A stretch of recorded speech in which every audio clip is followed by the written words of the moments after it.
reduce. If you're healthy, then you're wealthy.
A very good afternoon to you and you. Welcome to our program, African Discourse on Independent Television. My name is Evan Sunokogie. Today is a Monday, and of course, the last Monday for the year 2025, and the last edition for the year 2025. So I want to say a very big thank you. I mean, all the episodes of the program, African Discourse, from the very first Monday of the year 2025 until now. Most of the viewers out there they watched the program, so I appreciate so much, and I pray that God Almighty will also make us to see other editions in the year 2026.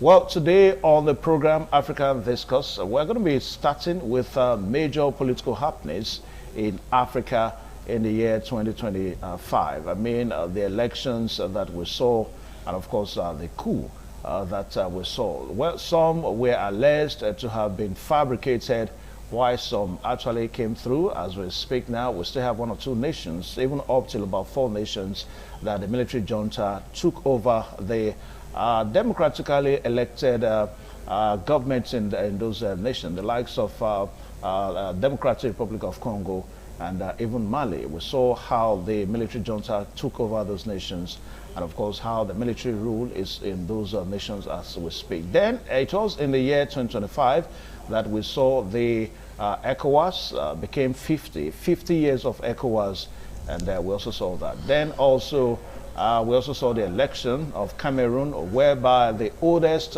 president on earth, Paul Biya, who turned 92, and of course he contested the election, and he won that election. So all these are the major things that we're going to be talking about today on the program African Discourse. Then also too, we also look at one of the most recent of it all now, when we talk about political issues, maybe somehow cascading it into security. The airstrikes that we saw, whereby it was in the Pentagon that the U.S. government reported that it was the U.S. government that was responsible for the airstrikes that happened. And we're going to be looking at how that resonates in Africa and into African politics. And to look at all this this afternoon, we are so privileged to have 2 gentlemen here, and most of the times we saw them on the program African Discourse. First and foremost, join me to welcome Mr. Neville Obahedo, a lecturer with the University of Benin. Sir, you're welcome to this program African Discourse. Thank you for having me. Good afternoon, viewers and listeners all over the world. And let me say thank you so much for coming most times of the year 2025. Thank you so much for attending to our invitation. Okay. Then a very good friend of mine from Unit Delta, Neville Dowita Butako, is also our guest this afternoon.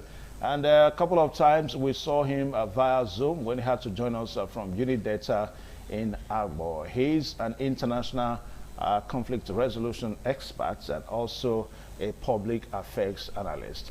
Yes, Noguchai Butako, so good to have you. It's a pleasure. It's a pleasure. Thank you for having me. You're welcome. Viewers, thank you. You're welcome. Okay, yeah. All right, so let me just start with you, Noguchai Butako. You know, political happenings in the year 2025, the likes of the elections that we talked about, and of course the military junta and all that. Now, in order for all this now, how does it resonate with you, you know, these political issues in Africa in the year 2025? Well, nothing unusual really happened as far as talking about African political landscape in 2025. When I say something nothing really unusual, it is saying ding-dong stories of maladministration, ding-dong stories of you know, wasted resources all over Africa, and which occasioned the intervention of some military juntas, you know, in African politics. And in 2025, we saw some military junta, precisely characters in the Burkina Faso, Yeah. you know, characters in Mali, characters in Niger, trying to redefine progressive socio-economic development in Africa, trying to redefine it, because and those characters in those countries, for me, they try to bring Africa from the cocoon of ridicule, underdevelopment, and shamelessness, because what we have in all of Africa is a legacy of shamelessness. Is the rule of banditry, because when you have presidential palaces that do not reckon with the people, when you have democracy that cannot put food on the table, we have democracy that cannot secure human lives, democracy that cannot bring development, what is the meaning of such democracy? So except from some few spots, you know, in South Africa, where the last of Ramaphosa is, you know, is trying to pull one or two strings. When I say one or two strings, I like the way he stood up to Donald Trump, for instance. You know, a character like Donald Trump, who is an imperialistic master. It's my opinion, because never in the history of the United States, you know, as a guy entered the White House that brought so much confusion in global politics, try to bring a brand new imperialism. Look at what he's doing in Venezuela. Look at what he's doing in Ukraine. We all know what is happening in Ukraine. You know, I don't want to go far. So, in Africa 2025, it's the same ding-dong stories. Is it in Nigeria, where nothing seems to have changed? When the government at the center is overtaxing the people, when the government at the center doesn't, from my opinion, doesn't give a hoot about the socio-economic existence of the people. Because we never in the history of this country have we had the kind of inflationary trend that's prevalent in Nigeria, for instance. And you mentioned in your introduction, we are seeing a brand new imperialism. The Department of War, for instance, we'll get there later, had to intervene in Nigerian security situation. What a shame! That in part of the military, sophisticated military gadget that we have in our kitty, that one man from Washington, from White House, had to shoot something, had to give directive from the Department of War in Pentagon. It's a stain on our sovereignty, you know. And so, is it in, as you said, is it in Cameroon, where you have one of the oldest men that are still trying to parallel their affairs? It beats imagination. It offends reasoning. That a character that like Paul Biya is saying Yaoundé. It's unfortunate. It's unfortunate. I look at the Democratic Republic of Congo. Look at the peace that was brokered between the Democratic Republic and Kigali over the crisis in the DRC. In DRC. Yeah. Can't ECOWAS, can't African Union could have done that? Could those countries have waited for a donator America to have intervened in such, mediation? Because such mediation have consequences, economic consequences. Because it's a gateway to hit into the economy, prowess of African countries. We know what has happened in Democratic Republic of Congo, for instance. We know what happened to that country via Mobutu Sese Seko. Several decades of destruction via Western imperialism, and it offends reasoning. All right, that a Donald Trump, for instance, that to show the level of rudderlessness of African leadership in 2025, that Donald Trump had to intervene in such crisis. Where was African Union, AU? So what are we talking about? So that's why I started. I said the same ding-dong stories of maladministration, misgovernance, government that does not care, we don't reckon with the people. So, and that was why we had a series of military engagement all over Africa, because they wanted change. If democracy cannot provide food on the table, cannot provide security, the military boys say, hey, we can do it. All right, Nowita Igbutako, thank you so much. Nabil Obakedo, looking at 2025 in Africa, I think somehow we may be tempted to want to segment it into three happenings, so to say. We have the one that has to do with the crisis, like what Nowita talked about, the crisis in the DRC. Then we also saw how some elections came through. Then we also saw the military junta coming into governance. Well, you may want to say that the issue of military junta coming into governance in Africa actually started, say, sometime 2023. But it was in 2025 that we saw the one that happened in Niger, the one that happened in Mali, in Benin Republic. In Benin Republic, very close to us, attempted, attempted, and all that. So, what is your talking point? Looking at these whole scenarios that we've just mentioned, how would you want to contribute? Okay, thank you for your question. Let me start from the issue of elections. I start with the Republic of Tanzania.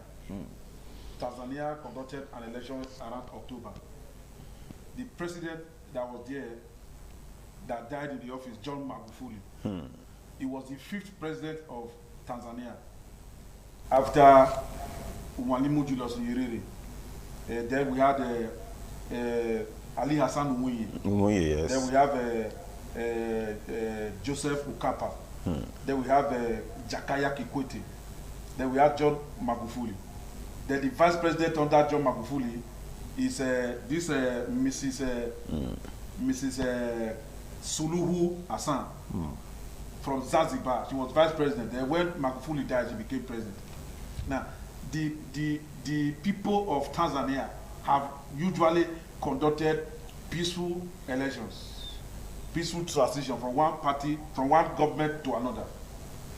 Now, if you look at the prosperity of Tanzania, irrespective of what people may say, when you compare that prosperity with the prosperity of other countries, you discover that it has been an atmosphere of peace, atmosphere of development, atmosphere of solidarity.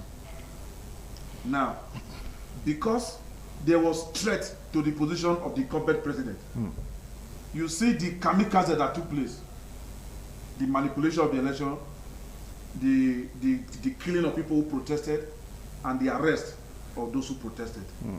Now, that is not the foundation that was laid by the likes of Mwalimu Julius Kabaragi Nyerere. I believe that Kabaragi Julius Nyerere spirit will be moving in the land of the dead over the people that died as a result of people trying to perpetuate themselves in power. That is a minus for Tanzania and for Africa in 2025. Okay, it is. Then we had an election in Guinea-Bissau. Our own president, former president Goodluck Ebele Jonathan, and some other West African former leaders were there to monitor the election. As the results were coming in, the government of Sissoko Embalo was overthrown. Then one General Ignis armed man now became the president. Yeah. The military. That was the military head attempt to overthrow the government of Balu. Okay. Now we are going to at a point had to pay the salaries of the civil servants or public servants of Guinea-Bissau, other Obasanjo, when I try to remember the name of the president who was there at that time. Now, that is a minus. If the military actually believed that somebody else was winning that election and President Balu was trying to manipulate the election in his favor, they would have allowed the result to be announced, then get the result and say this person won this election. Okay. And give the person the mandate. Beautiful. Now, will we pause there so that we quickly go for this commercial break? Don't forget the program is still African Discourse, and we are starting this afternoon with happenings, political happenings for the year 2025. The year is still running. We still have some few days left before it eventually comes to an end. We'll be right back. Please stay tuned.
Thank you very much for joining us on the program, Healthy Living. What is the kidney? The kidney is an excretory organ in the body, which is for metabolism. Tuberculosis affects many organs in the body, but the common ones it usually affects is the lungs. Epilepsy is a neurological problem. Okay. It is an injury in the brain, which causes someone to begin to convulse, to go into fits. It is curable, but the cure is a long-term thing. If you eat well and avoid those risk factors that will make your immunity to be down, then the risk of contracting tuberculosis will be reduced. If you're healthy, then you're wealthy.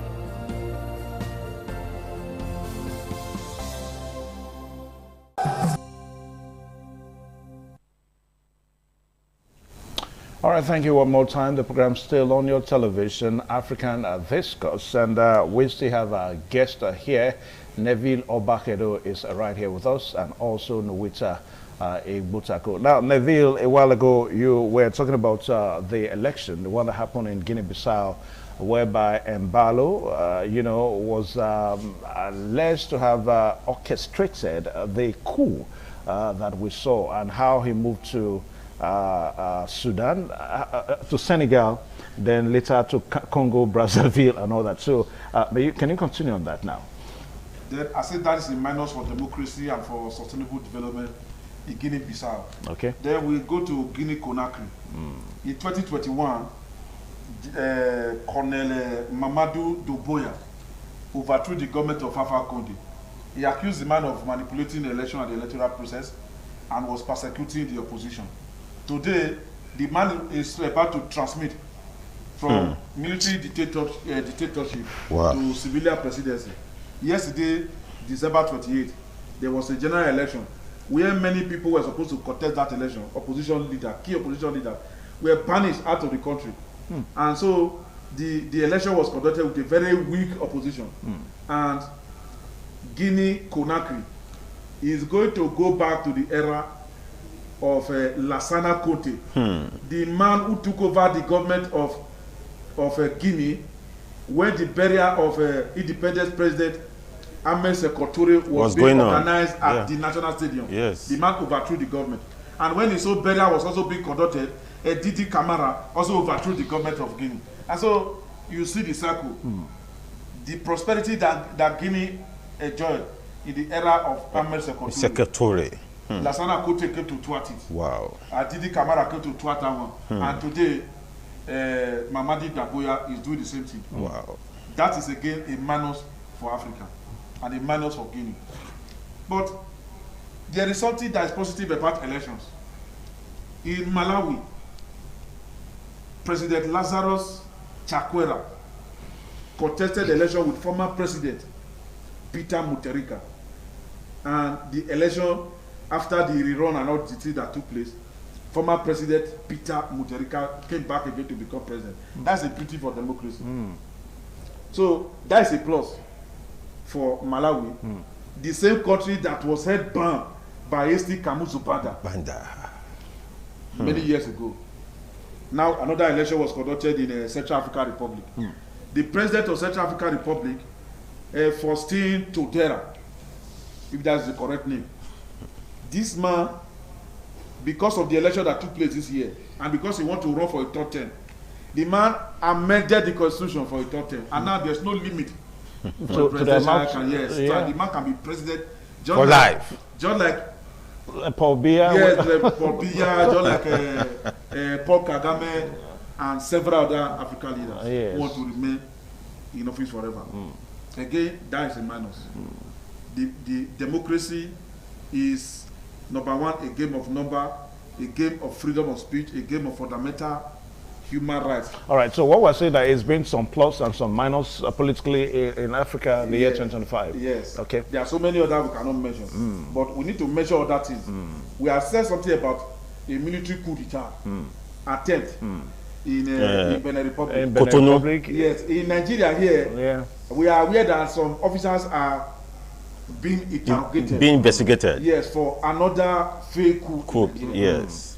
So you see that coup in the Sahel and West Africa has become a contagious thing. Okay. Now let's look at it more critically now, because even as we try to say that the elections they've been more positive and also some negative. Now let's talk about the coup.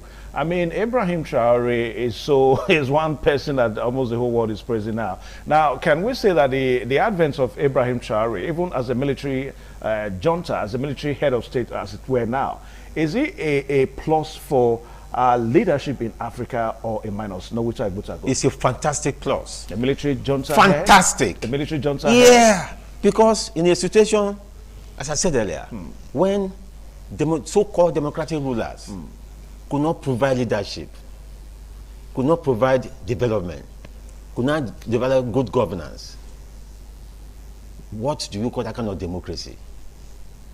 That's a minus for democracy. So in a case of Traore in Burkina Faso, you see, never, in fact, when I look at Traore, I remember Patrice Lumumba. When I look at Traore, I remember Kwame Nkrumah. These are people who are Pan-Africanists, who see beyond today. We know what happened in Burkina Faso for decades under Blaise Compaoré. We know what Compaoré did to Thomas Sankara. So for me, I am not a military apologist, but I subscribe to any government that can carry the people along, any government that can bring development, any government that is visionary, missionary, government with vision, government that is pro-people. That is all I am for. Because just as my friend has said, what have we had in the name of democracy? We have leaders sitting democratic leaders who had to organize a palace coup because he knew he was losing an election. Imagine kind of ridiculous spectacle. Yeah. So for me, the likes of Musa Traore, Ibrahim Traore is welcomed in the politics of Africa. Because if democracy that cannot provide leadership, then let those who can provide leadership. All right, now So quickly. for me, it's a fantastic development because the people in Burkina Faso are happy. And we know what imperialists and imperialism are trying to do now. Trying to pin down that revolution. It's a revolution. It's a movement. Yeah. In Burkina Faso. Okay. So it's a welcome development. All right. I wish we have clear-headed characters in military uniforms. Because what we want is development. What we want is technological advancement. We know what happened in the Soviet Union. Though it was a dictatorship of the highest level during Joseph Stalin. But that guy brought development to the Soviet Union. Is it in China? It was a revolutionary government. Well, for me, as an international conflict resolution expert, we've seen both ends of the theories, practical and the rest. We need development. If the likes of Musa Ibrahim Traore can be president of South Africa, so be it. But let us be careful with the way we say that now. Because we're talking about military here. Yeah. So what is wrong with military? I didn't know human beings. What is happening? But it's no more fashionable. That's what we're saying. Where it is fashionable is there true democracy? Anyway, let me pause here and bring Neville Obakedo in. Now, Neville, quickly, before we go for another short break now. Now, I remember that it was somehow before this 2025 that is ending now. Somebody said that before the end of this year, that what's his name now? The guy in Niger Republic, Tiachini, the military head, the military junta head there. That before the year 2025, that a democratically elected president would have been sworn in. An election would have been conducted in Niger. As we speak now, it is still being held by military junta. Neville Obakedo. When you talk about military government, you know, I made mention of the contagious theory just now that you can use to explain why the spread of military dictatorship in the Sahel and in the West Africa sub-region. So also, you can use the sit-tight theory to explain perpetuation in power by military dictators. What is the sit-tight theory now? Yeah, that is to say that a person who is a military dictator who has come to say that yes, we want to clear the system because of corruption, because of manipulated election. By the time they get there, they now repeat the history of what they were trying to condemn. And that was what I made. That was why I made mention of Mamadi Doumbouya just now of Guinea. That is Guinea that has Conakry as its capital. Because one of the reasons why the government of Alpha Condé was overthrown was because he manipulated election. Now you want to conduct an election as a military person who is transmitted to a civilian process, you are also manipulating the electoral process. Is that not what you accuse the other man of before you overthrew the government? Now, when we talk about that, I just use that one as a basis to answer your question. That the reason why this Nigerian leader cannot just organize election, because he is going to be part of that electoral process. The person that you overthrew the man because of manipulated election. Now he is planning to transmute. He is also going to make sure that any person that will take over power from him will not be allowed to participate in that electoral process. That is statism. So you go to Ghana, you look at the history of military dictatorship in Ghana, from General Kotoka to Afrifa, from Afrifa to Akufo, from Akufo to Achimpong to Jerry Rawlings. You discover that all those military men, they were overthrown, apart from Jerry Rawlings, who later came and decided to put an end to the life of those that may likely organize his own overthrow. He cleansed them in the name of a revolution. And he was there for many years. Yes. You see, tight is the people who have tasted power, the tendency that they are not ready to lose power immediately. For example, we are talking about Burkina Faso, we are talking about Ibrahim Traore. When Captain Thomas Sankara became the military leader of Upper Volta before he changed the name to Burkina Faso. Yes.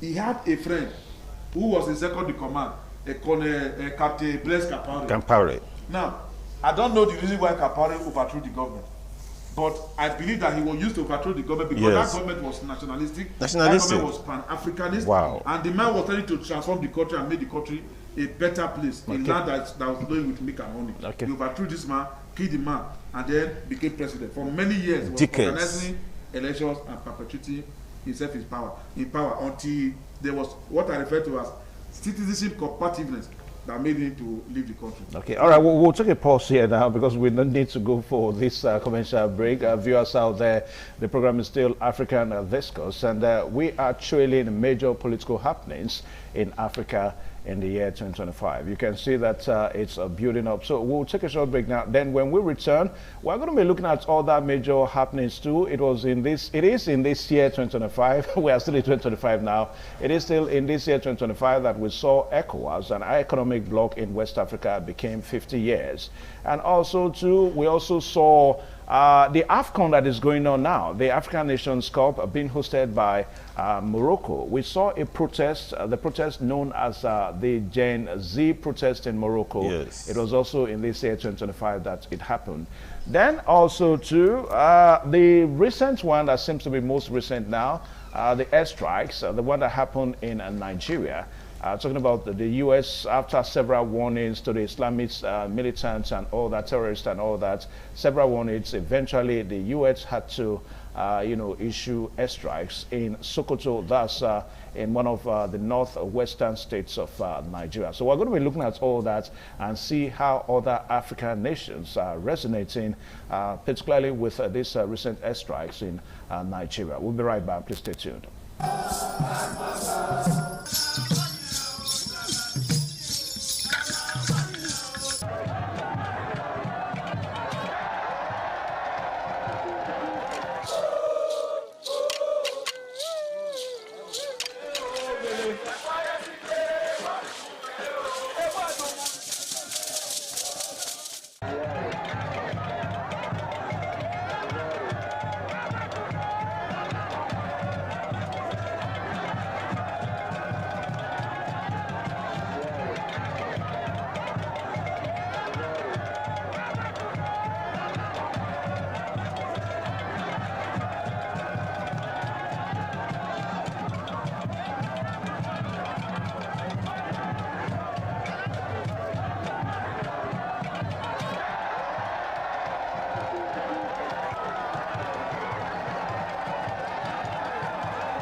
The man went out to bring in thugs to come and beat her. Yeah. In a situation like that, do you think women would have seen that and still want to speak?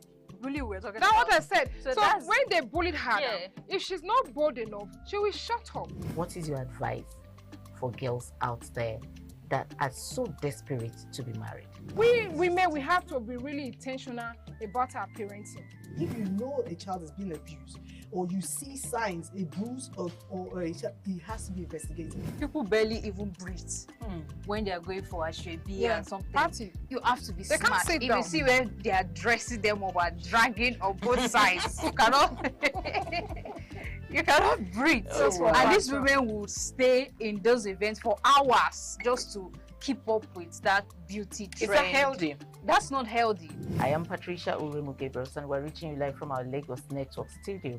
Of course, women.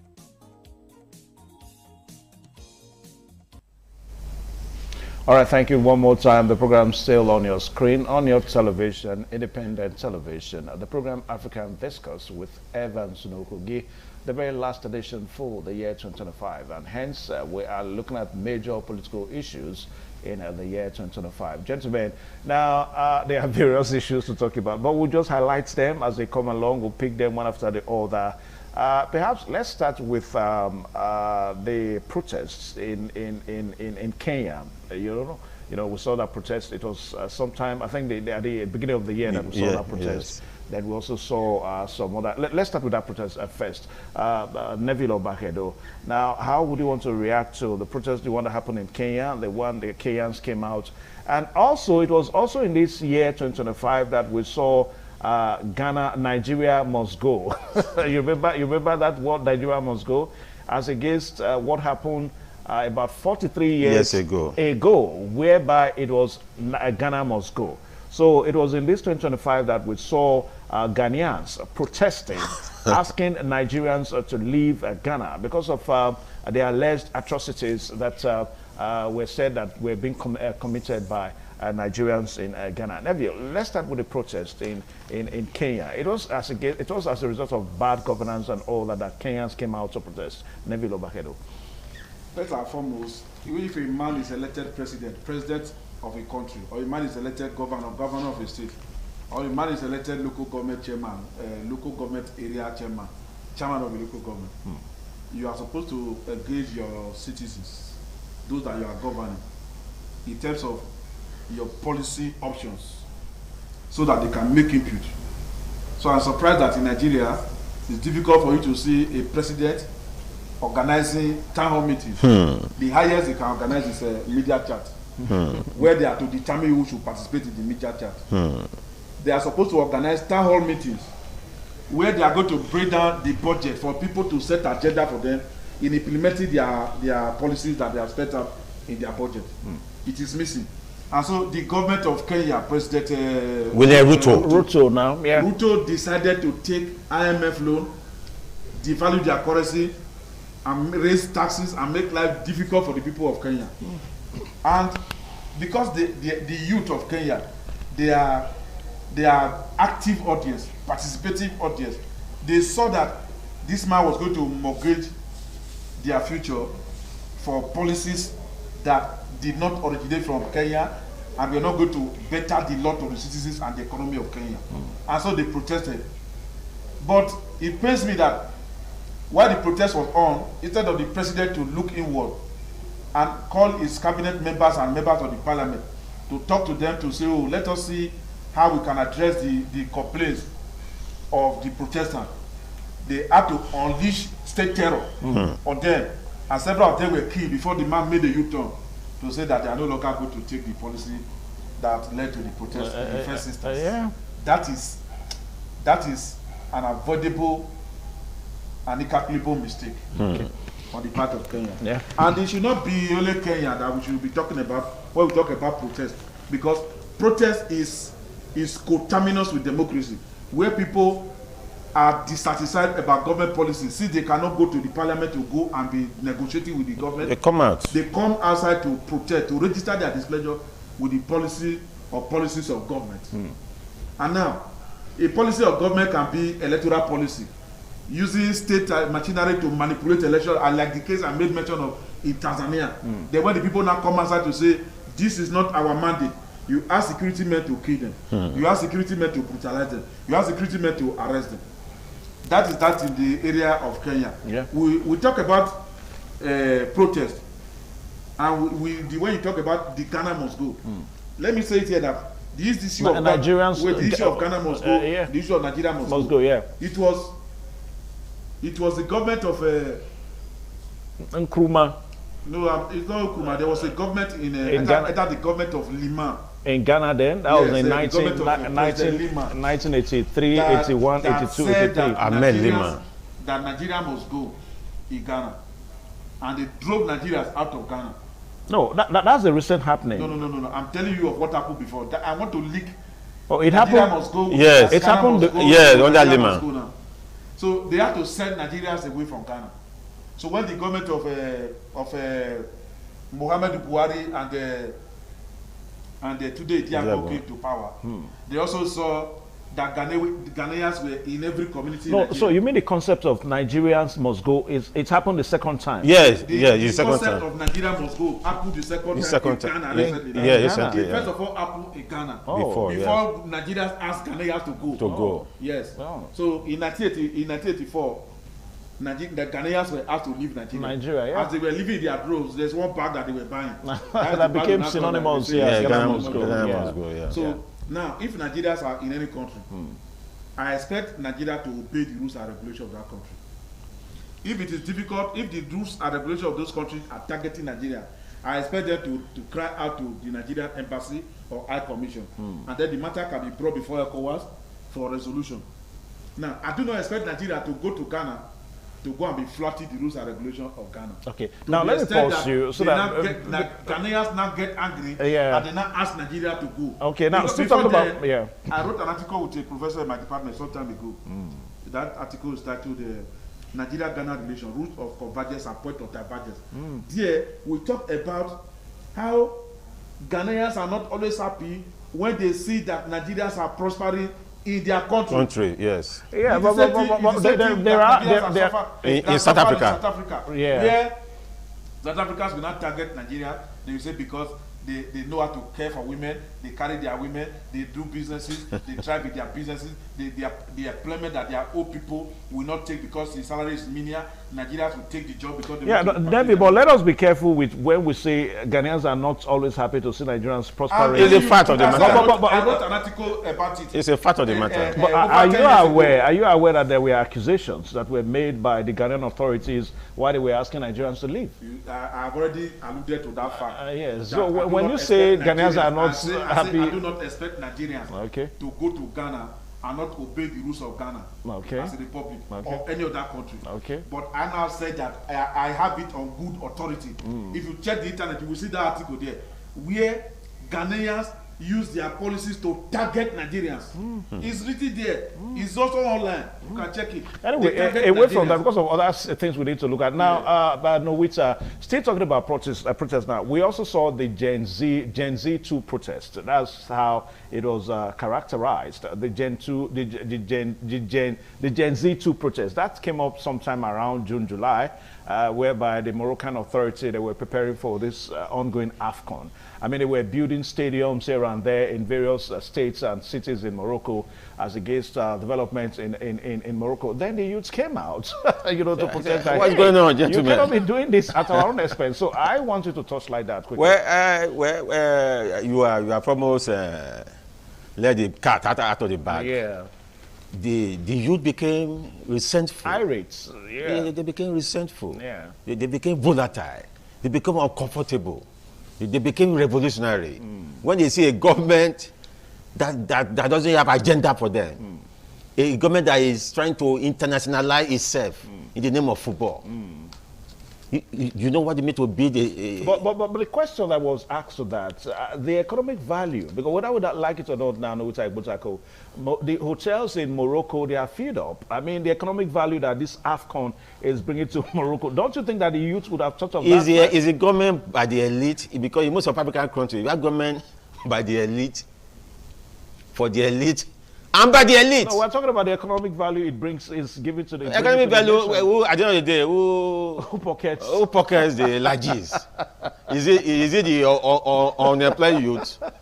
No, let's tell you the truth. Is it the woman selling mama put at the corner of Rabat that will benefit? At the end of the day, just like what's obtainable in Nigeria and in most African countries, all these employment are they are racketed. Employment, who knows who? the syndrome is not only in Nigeria, it's everywhere.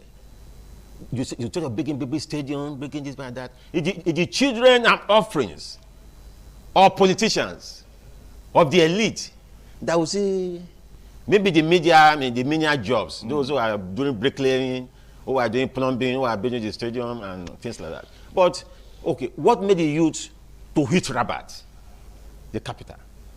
They've seen that the thing is not in their own interest. But there is the interest of a few. And that is what is obtainable in most countries in Africa. You know, that's why we like some of the things that is happening in Burkina Faso. The man is pro people, is pro masses. Is the government in Ouagadougou is a welfarist agenda, just like what we had in Libya before the unfortunate liquidation of Muammar Gaddafi by the Western powers.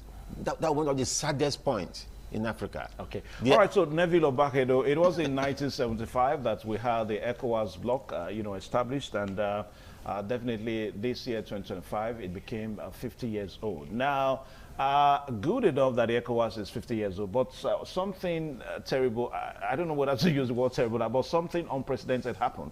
It was the first time that we saw some member states leaving the bloc, forming their own bloc, the Sahel region. We saw Mali leaving, we saw Niger, we saw Burkina Faso and all that. No, Neville Obahedo. Now, what does this tell us about the ECOWAS? Is ECOWAS still a bloc that is being able to hold member states together? Neville Obahedo. When we talk about ECOWAS at 50, it reminds me of the effort of Yakubu Gowon, one of the statesmen in this country that made Nigeria to be united to date, despite all odds. When we talk about ECOWAS at 50, it reminds me of the lives of Nyasigbe Adema of Togo, Félix Houphouët-Boigny of La Côte d'Ivoire, Léopold Sédar Senghor of Senegal, and several other leaders. Now, ECOWAS has transmuted from normal ECOWAS to ECOWAS Commission. And so many other things that ECOWAS has done, like restoring peace to Liberia, restoring peace to Sierra Leone, even restoring democratically elected government to Sierra Leone after Captain Valentine Strasser overthrew the government of Joseph Momo some years ago. ECOWAS has tried as much as possible to ensure that ECOWAS is the West Africa sub-region is prosperous despite their experience with colonial masters. One of the problems that ECOWAS has faced, before I talk about the people that are not in ECOWAS today, quickly, because we have other issues we need to touch light on. The European colonial masters, especially France, they have fought against the unification of the currency of West Africa so that they can witness financial autonomy, because the central bank of Francophone West Africa countries is tied to the central bank of France. And so they cannot plan their budget and carry out their fiscal and monetary policies without like a permission from the Central Bank of France. From France. Wow. That is a setback for ECOWAS. Now, one of the ECOWAS protocols under the ECOWAS Commission is that there shall be no undemocratic change of government in West Africa. If a group of persons decide to effect a change of government through military or by force, they are going to be banned or they are going to be suspended from ECOWAS. Or face sanctions. Yes. Yeah. So the sanctions and the suspension made these people to go and form their own bloc. That their bloc will not stand the test of time. It may be there for some time, but when they now transmute from military dictatorship to civilian rulership or whatever, I will see whether they will not look for a way back to the ECOWAS. You mean the bloc will stand the test of time? Yes. Okay. Because these Sahelian countries, Mali, Burkina Faso, Niger, these are countries that are facing the same problem that Nigeria is facing. Okay, beautiful. The problem now, of insecurity. Yeah, quickly. And they need collaboration. Yeah, quickly. No, I'm going to be asking you perhaps 3 questions as one. Now, first, quickly, we have other things. Now, quickly, let's talk about the G20 summit. We saw it in Johannesburg, whereby I don't want to use the word almighty Donald Trump. He said he was not going to be at that summit, and eventually he did not go. Now, what does it tell about Africa as a continent? Donald Trump wasn't there, and he didn't go there. Then we also saw Nigeria now being partner of the BRICS, as against full membership that some Nigerians are, calling for. That's the second question. Then also, let's talk about we also talk about the airstrikes. The U.S. airstrikes in Nigeria. How does it resonate in Africa? 3 questions in one. Well, quickly. For me, quickly, I like what happened in Johannesburg. Okay, you like it? Yeah. That U.S. president wasn't there? Yeah, because Ramaphosa and his crowd tried to assert sovereignty. Because on sovereignty on who now? On what? Try to assert their independence. Because we know what Donald Trump stands for. Yeah, Donald Trump his reason was because of the white Africans issues with the government of Cyril Ramaphosa. Donald Trump is a blackmailer. Donald Trump does not believe in African progress. Donald Trump does not believe in South African progress. Donald Trump is an imperialist master. He wants to control the destiny of the world. For me, from what I know in this thing, what happened to another one is a welcome development. They call the bluff of Donald Trump. Yes. That without you we can move on. All right, now so it's a welcome development. The BRICS, it's another way to tell, because what Donald Trump is trying to do is to control the destinies of the world. And America is against BRICS. When we talk about BRICS, talk about Russia. So Nigeria is a partner of the BRICS now? Well, for me, for a Nigerian government to take some independent position, it's a welcome development. Because the government in White House right now, we want to load it. Okay. Over They're talking about the airstrikes. I'll give you a minute to quickly wrap it up with the airstrikes. Now, the airstrike. Now, some people are of the opinion that those airstrikes landed in vegetable farms in Sokoto State. No casualties and all that. How will you react to that? In a war situation, there's usually what we call propaganda. So the airstrikes were the propaganda? Those that are being targeted, we use propaganda to explain their position. Those that are targeting... we also use propaganda. Now, I don't believe that the strikes did not hit their target. No, but we're yet to... it's not in the media space, except the reaction that the Sokoto State government gave out. If it is not in the media space, it's not there for a reason. Oh, really? Yes, not there for a reason. Yes, for tactical reasons. Well, I'm talking about casualties here. It's not there for a reason. But when you see people coming out to say that there were no civilian casualties, if you see people coming out to say that we saw massive movement of the terrorists, yes, you know that something has happened. Anyway, not this time. We are going to get the details of what happened. Okay, so I want to say thank you so much, Neville Obakedo. Thank you so much, most appreciated. All the time we invited you on this program, 2025, you made it through. Thank you so much, sir. Please extend a handshake to Nowita. Nowita, I'll personally thank you, because at times I had to put you on the run. Some few hours of the program, you still have to make it. I appreciate it. Thank you so much. Now, also I will say thank you to my producer. Talking about Dr. Sonny Kokosu. You always prepared me on this program. You dotted those I's for me and crossed the T's. And all my colleagues here that I worked with, my PDs, my internet facility experts and all that, I want to say thank you so much. And my cameramen. So by the special grace of God, next week Monday is going to be the first edition of the program African Discourse. And by the special grace of God, you will be alive and I'll be here. That'll be in 2026. All right, so until then, my name is Evan Sunokoge. Goodbye and God bless you.